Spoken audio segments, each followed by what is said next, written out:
Allen Iverson, the MVP winner in 2010, the man who practically dragged the Philadelphia 76ers to the NBA Finals, a cultural force who made the entire league rethink identity, hip-hop, and what it meant to be a black player from the streets. He once had everything before the quiet but ruthless forces of life slowly pulled him out of the very world he had ruled. There was no farewell tour, no grand goodbye. Iverson exited the NBA wrapped in uncertainty and fog, shifting from essential symbol of the league to someone without a team, without a role, without any real place in a league that once revolved around him. In the years that followed, his public appearances became more and more troubling, worn down, exhausted, and at times lost, like a man searching for something he couldn't even describe anymore. The media stopped speaking about his legendary crossovers or relentless heart. Instead, they focused on cold statistics and painful reality. More than $150 million earned over his career. Yet the money slowly vanished, the people around him draining both his finances and his emotions. Endless nights of partying to numb the emptiness left behind when the basketball court was gone. Iverson later admitted he never knew how to live once basketball was over, and it showed. In every moment he was caught in alcohol, in isolation, in appearances that left fans barely recognizing the answer they once idolized. The league kept moving forward with younger faces, more polished, more system-built, more perfectly packaged. Meanwhile, Allen Iverson was pushed aside, like an uncomfortable memory, an icon from an era the NBA appreciated but was eager to leave behind. There was no huge mansion foreclosure to headline his downfall, but his collapse was visible every time his name disappeared from roster lists, in every contract that never arrived, in every moment he stood outside the same league that once carried his identity. The fans who once cheered now looked back only with sadness. Even Iverson himself could no longer see who he was in those old titles. And hanging over all of it was a silent question etched into NBA history. How could someone who once carried the league on his shoulders, who was the heartbeat of an entire era, who was known as the answer to a whole generation, fall this far, ending in silence, confusion, and being left behind when the lights went out and no one stepped forward to say, Allen Iverson still belongs here. The downfall of Allen Iverson was not the result of one single mistake, not one bad decision you could easily point to. It came from a long chain of habits, relationships, choices, and emotional emptiness, stretching quietly over years, slowly eroding everything until there was nothing left to hold onto. Throughout his NBA career, Iverson earned more than $150 million through contracts, bonuses, and endorsements, enough to secure generations. But money was never handled with discipline or structure. It arrived too fast, in massive amounts, and disappeared just as quickly, pouring into a massive entourage of friends, family, and people claiming to be family, brothers, protectors, all forming a closed circle that fed off his wealth, his energy, and his attention, without anyone ever teaching him how to protect any of it. Iverson was raised in deprivation. So when the money finally came, he spent it to compensate for everything he had missed, to keep people close to him, to prove he was no longer that abandoned. Poor kid, and that very instinct made him vulnerable. Bad management, no real financial control, and the absence of people strong enough to tell him no turned a massive fortune into a leaking drain, where cash was poured into image, non-stop parties, and open-handed generosity, but never into long-term stability.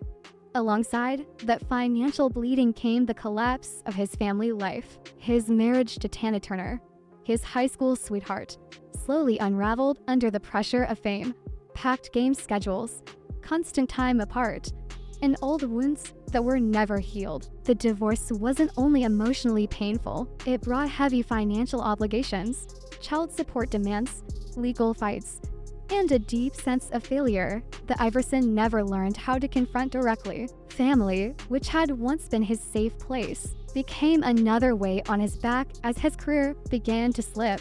When basketball stopped being the center of everything, alcohol and nightlife quietly filled the space, becoming where Iverson ran to escape the emptiness. The feeling of no longer being needed, no longer being celebrated. Long nights without a court, without game rhythm, without adrenaline left him wandering through his own life. And drinking became the easiest way to blur pain he was never taught how to identify. At the same time, the NBA was evolving, placing greater focus on discipline, strategy, public image, and clearly defined rules.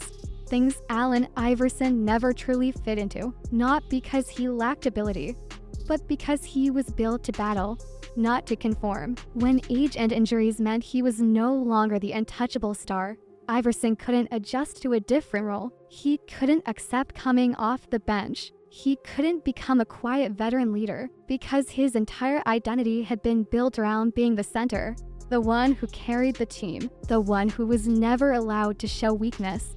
That inability to adapt slowly pushed teams away, not because of who he had been, but because what he would become felt too uncertain. Contracts that never came, phone calls that went unanswered, promises that faded, and Allen Iverson was gradually pushed to the margins of the very league he had once defined. There was never a single moment when the NBA officially turned its back on Iverson, but that long, quiet silence was the cruelest message of all. His tragedy, and just that he lost money, lost a marriage, or lost his place in the league. It's that everything collapsed at the same time, stacking up on him while he had no emotional tools to survive it. No one taught Iverson how to live when the winnings stopped. No one prepared him for life after the spotlight. And he never learned how to pause and heal.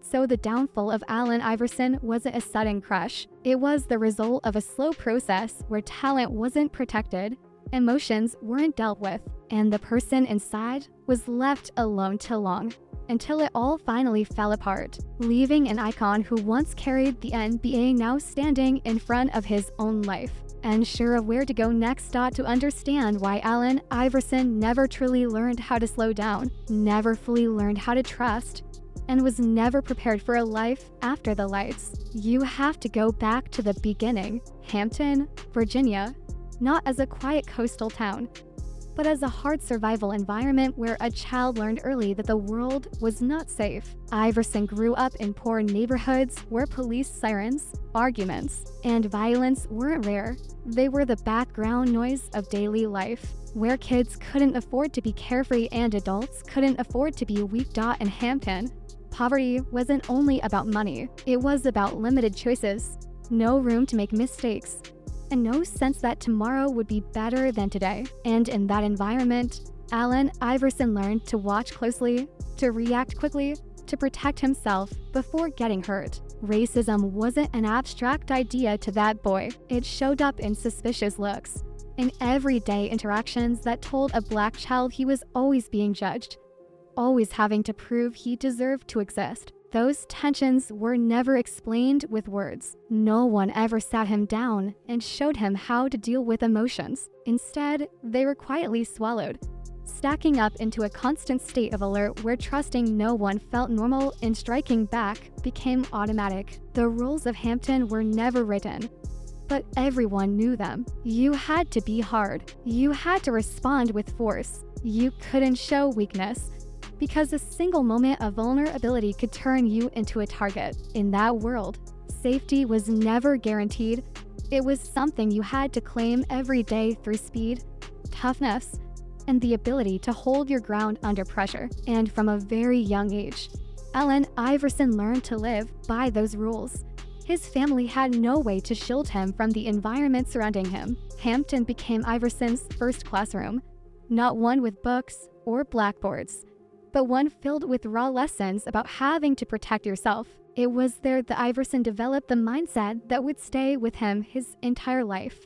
Always ready to fight, always on edge, always feeling that if he didn't stand up for himself, no one else would.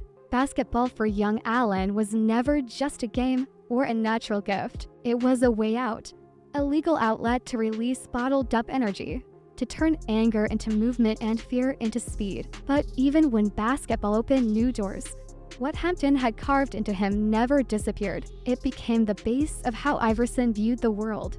A place where every relationship had to be tested, where respect had to be earned, and where protecting your identity mattered more than pleasing anyone else. There was no real sense of safety in Allen Iverson's childhood. Only brief moments of calm between threats, and the absence of security created someone who could never truly relax.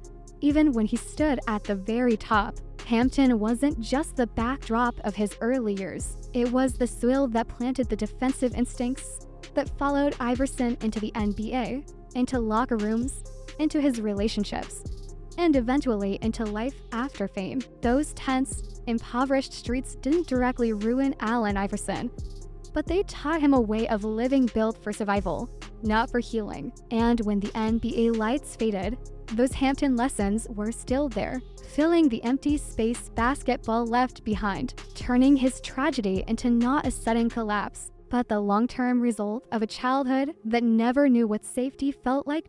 In the strange streets of Hampton, where violence and poverty set the rhythm of everyday life, Allen Iverson's family wasn't a safe refuge. It was a fragile place where love existed alongside instability, deprivation, and emotional gaps that were never filled. And Iverson gave birth to her son when she was only 15 years old. While other kids her age were still chasing school days and innocent dreams, she was forced to carry the weight of motherhood without real support. Allen's biological father was completely absent. No presence in his memories. No figure to look up to. No voice to lean on when life became overwhelming. That absence wasn't just about a missing man in the house. It was the missing feeling that someone would step in front of danger to protect you, and loved her son. That was never in question, but it was a survival kind of love, rushed and pressured, because she herself never got the chance to fully grow up. She had to work just to keep the family together, and through that, Allen learned a painful lesson. Don't become a burden. Don't show weakness. Don't ask for protection when no one has the strength to give it.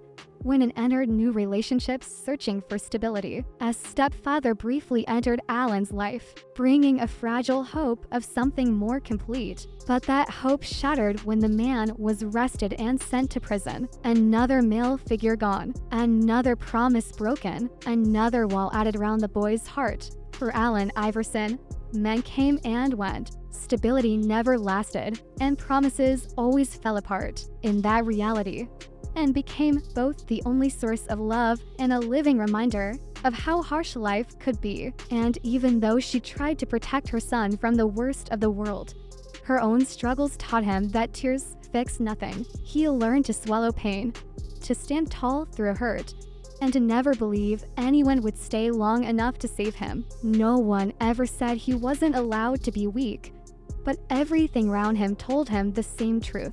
Weakness was a risk, a luxury, something that could leave you behind. And Iverson, in her struggle just to keep the family going, had neither the time nor the tools to heal the emotional wounds her son carried. She herself was burdened with pain that was never resolved. Her love for Allen was genuine, deep and real, but it lacked stability, lacked guidance, and lacked the safe structure a child needs to learn how to trust. Allen grew up in a household where everyone tried their best, yet no one truly had the capacity to give more than they already had, and that created a painful contradiction. The boy was loved, but he was not healed out when crisis came, when basketball became his only escape, when he started standing out and being noticed. Those family lessons still quietly lived inside him. Take care of yourself. Keep your distance. Stand alone. Those beliefs helped Allen Iverson survive. They helped him withstand street pressure. They fueled the relentless fire he played with.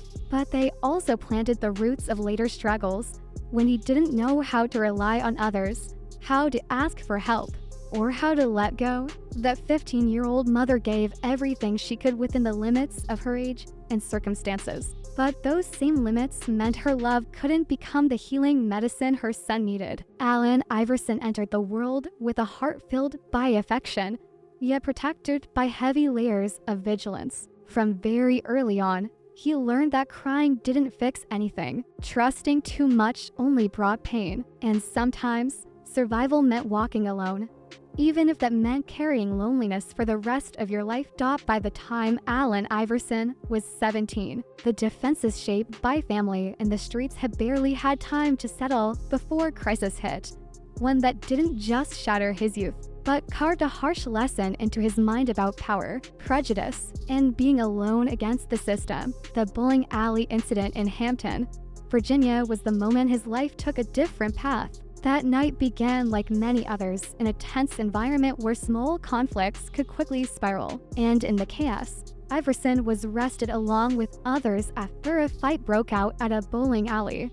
What followed wasn't simply a legal process. It became a series of decisions weighted with prejudice. A black teenager from a poor neighborhood was framed as the threat, the troublemaker, the example that had to be punished. Iverson faced severe charges, far harsher than many others in similar situations. In a system where justice was not always blind, he quickly realized that his past, his skin color, and his background had entered the courtroom with him. The sentence felt like the end of everything he dreamed of. At just 17 years old, Allen Iverson was sent to prison, forced to sit behind bars for 4 months, cut off from family, from basketball, and from any clear future. For a teenager who was still growing, it wasn't just physical confinement. It was a blow to the mind, where fear, anger, and betrayal merged into something heavy and silent.